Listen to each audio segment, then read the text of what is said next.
Welcome to the effort of XIAOMI 12X, and I'll show you how to turn off Hey Google option of Google Assistant on this device. So as can you see, when I'm saying Hey Google, the Google Assistant is activated.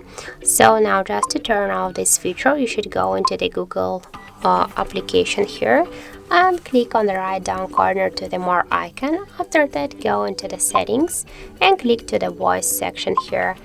After that, click to the voice match, and just to turn off Hey Google feature, you should click here once on the switcher and confirm your action by click to OK.